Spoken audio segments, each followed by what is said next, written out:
Me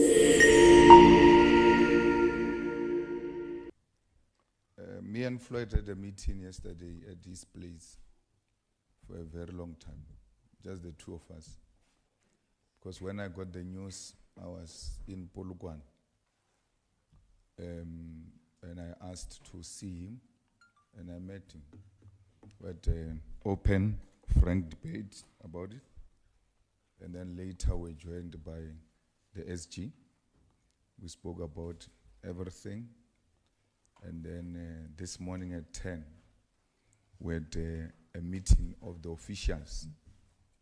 And then we invited to the last lunch by the TG after the meeting. So before we came here, we ate together. Because there's nothing personal about political personal decisions. So you can be rest assured nothing is really going to affect our relationship. Well, I've got no relationship, none whatsoever, or association with President Zuma. I don't have any kind. So we fought President Zuma, and then when he was out, we're done with it.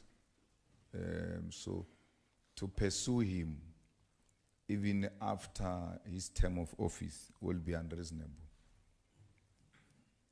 And that's why I never saw a need to speak bad about him in the elections, because my focus was on the main political party that we seek to remove from power. So I can't be concentrating on other political opposition parties instead of concentrating on the main target, which was the ANC and the DA. Those were the two parties ahead of us. So that's what we focused on. And I've never taken any platform to speak bad about President Zuma, because I believe that it's not my space to be fighting other small political parties. We need to focus on the main enemies of the revolution. There are people who spoke very bad about MK, spoke very bad about President Zuma, who are going to join him now. That's the nature of politics. Politics, if we're in the stock market, it was going to be a very volatile stock because of in and out. You can't say, no, they are here, they are forever here. So we take that risk as we continue to build the organization. There will not be any replacement of the DP because we're going to the conference in December, so there's no need. But also, if you appoint anyone to be deputy president now, you are creating expectations. And when we arrive there, that person is not elected as president. You cause more problems now. So we are very fortunate, though unfortunate, that it happens on the eve of the conference.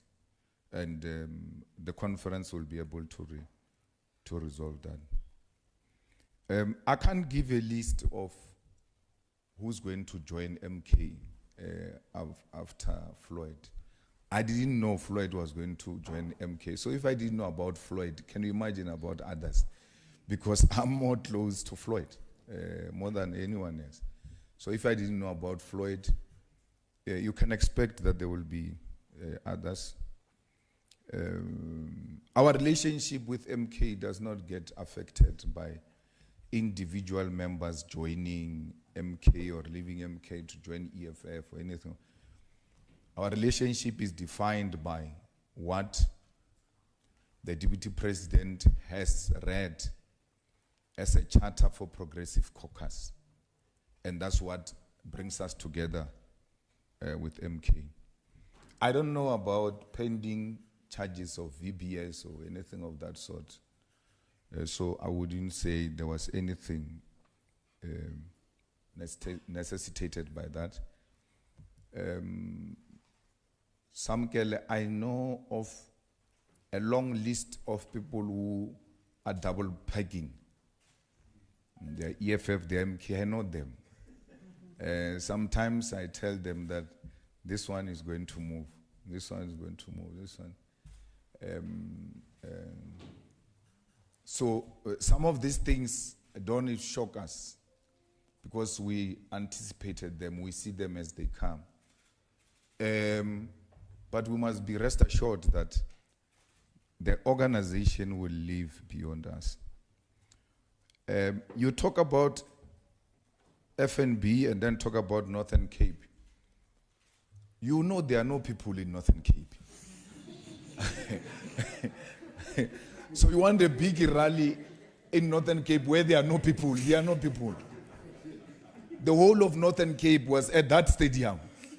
So where must I go get others from? Northern Cape does not come anywhere close to Soweto. So to compare FNB with Northern Cape is unrealistic. And what is worse about FNB is that we had buses all over South Africa coming to the rally at the FNB. We didn't have that at the Northern Cape. Actually, the Northern Cape rally shocked us because we're just from the elections. People are exhausted, there's fatigue. But the way the people of Northern Cape responded reaffirmed that this organization is going to live for a very long time. This is not the beginning of the end of the EFF. This is the beginning of a new chapter for the EFF. This organization will be here for a very long time. Samkelo, you know, we don't preside over failed projects. Once we put our mind into it, we put our souls into it, we will work tirelessly for this organization, including in KZN. We have not given up on KZN. I don't know of a meeting between Floyd and President Zuma. When did Manye resign? Monday, this Monday. Yeah, Monday. But even before he left, he sent me a message saying he wants to see me. He asked for an appointment through the SG, and the SG is not acting on that appointment, so he's coming directly to ask me for a meeting. I referred back the communication to SG, and SG's response was very simple. He's leaving. So he's going to MK. So what meeting for what? Because he's leaving. Why must we have a meeting? He's leaving. So he wants me to call you to come and tell you that he's leaving. He's leaving. And then that was when Friday, Thursday, somewhere there. And then Monday he resigned. SG sent me the letter. And I've not done anything. I've not spoken to him. It's not my place. He has made his own decision. I'm not aware of Floyd going to challenge me in the next conference of the EFF. If anything, where such rumors were raised, no one even bothered to bring them forward as a threat that, no, Malian Guardian said this, you see the plan of these guys is clear, because no one ever took that very serious, because there was no such a thing. And there was never a discussion to replace Floyd as the deputy president. All of the informal talks I've listened to, there's never been a single person who came to me and said, we need to remove Floyd. If anything, I've heard that Marshall is going to be contested and things like that. But I've never heard that about Floyd. And that there's a possibility of a contestation between the two of us. So this could not have been necessitated by paging or fighting between me and Floyd, because there was no such a conflict. So we are where we are. Painful as it is, we have to accept it, and we have to move on. It was unexpected. Some of our leaders shed tears this morning because it came as a shock and they've never seen it happening. So we accept it. There's nothing much we can do about personal decisions. When people take personal political decisions, that should never lead into enmity. We drink holy water with Castle Matal. For many years, since the formation of the EFF, but he's a member of the ANC, he's a leader of the ANC, he's a deputy minister of police. That has never made us to be enemies. So I'm giving you that example, that belonging to a different political party does not make you an enemy. But we must accept that people will have personal decisions and personal developments, and that we are not stuck where we are.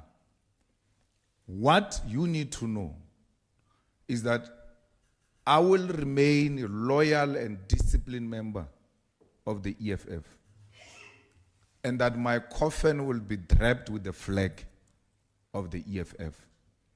Even if I remain alone, I will do so because I'm loyal to this cause. And when there were rumors that I'm joining the ANC, my grandmother was still alive and said to me, you can join the ANC and get all the benefits you want. But what about these people who turned against the ANC in support of you? What's going to happen to these people? So many people's careers were destroyed. So many people became poor and some lost even their homes because of this idea called the EFF. And to resign from it, I will be betraying those people who said we're prepared to take this risk because we believe in the vision of the EFF and its generational mission. So I want to reassure the ground forces of the EFF, loyal, hardworking, disciplined ground forces of the EFF. I am with you, and I will never turn my back against this organization. And I will never turn my back against this building named after one of the best leaders our struggle has produced, Winnie Madikizela Mandela House. So, this organization has got leadership. This organization has got structures. And the structures are seized with the process of preparing for conference. So be rest assured, tomorrow, the doors of this building will still be opened. We are not closing this building today, and we're not closing this building tomorrow. It will remain here as a monument for the struggle for economic freedom in our lifetime. So I want to repeat, I will be buried with the flag of the EFF. My coffin will be draped with the flag of the EFF, and I will never turn my back on my people. Thank you.